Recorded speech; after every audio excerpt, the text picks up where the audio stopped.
Andrew, I've had a pleasure checking out your movie this weekend, Cool. and I've had this interesting discussion with multiple people who've made these big sci-fi movies, Okay. and there seems to be the tendency to get away from calling it sci-fi. People don't want to make sci-fi movies. Was your goal to make a big sci-fi movie, or is it not good to label things sci-fi? Well, I never like labeling anything because I feel like everybody puts it in too small of a box. Mm-hmm.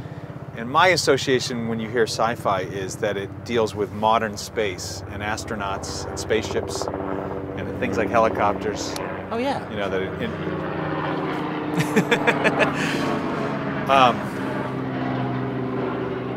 letting it fade, letting it fade, letting it fade.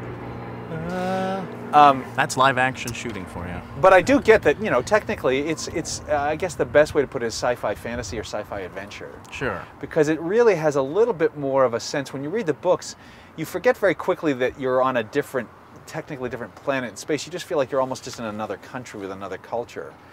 And that's what I felt was more interesting about it, is that sort of adventure explorer aspect to it. So I find like it steers you maybe a little bit off point. But you're a fan of sci-fi. I mean, Oh, absolutely. I wouldn't have made Wall-E if I had, you know. Truth.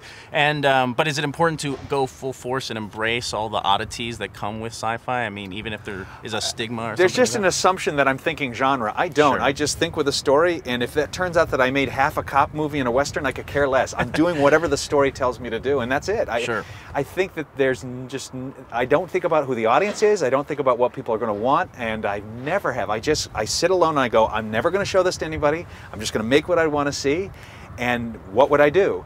And then find out the hard way whether people would all want to see it. I feel like it feels kind of sad to me that anybody would go to try to make something trying to guess who the outside world is. Right. I don't assume any of the artists that I've been inspired by do that. I feel like they're driven and they just do what they have to. Absolutely. And so I find it so odd to get those questions because I never thought like that. Sure, sure, sure. And you know, I've talked to many directors who think casting is this kind of underappreciated art.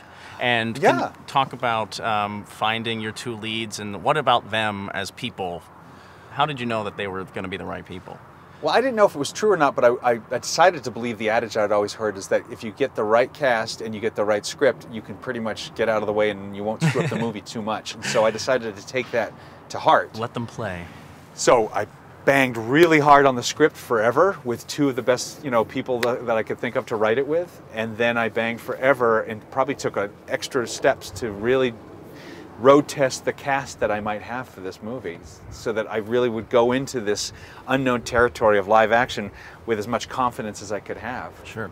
And with special effects and animation becoming so much more photoreal and the line between the two arts blurring, do you think where is animation going, where is live action going, and does one need to be more conscious of the other, getting away from photoreal? Like, do they need to be differentiated more? You know, I feel like when we talk like that, we're like talking about where's the pencil going. It's like, it's kind of infinite. Sure. Hopefully, it's just getting blurrier and blurrier and blurrier. I mean, people don't realize I've been around long enough that when I did all this press stuff for Toy Story, I did 3 days of this and never talked about story. All they wanted to talk about was computer graphics and will people watch a computer movie. Yeah. It's fascinating to now have seen this morph, and thank God nobody talks like that anymore. But now they're still talking about the tool as if someday they're just going to accept that the pencil's here to stay and the pencil can do anything, and it's just a reflection of the artists that use it. And then you're just going to add it to the toolbox of all these other things like the camera and the lens.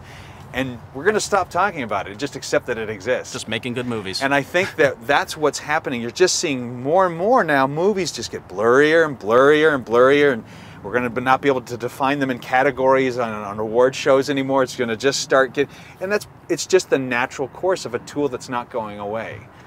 And so I think that's a good thing. I honestly think that's a good thing, because we've tried very hard from the get-go to just stop thinking that an animated movie or computer animated movie was any different than making a movie. Sure. And we've been consistent about that for decades. And I think that, you know, other movie makers are starting to show that as well, coming from the outside in, I guess, if you want to put it that way.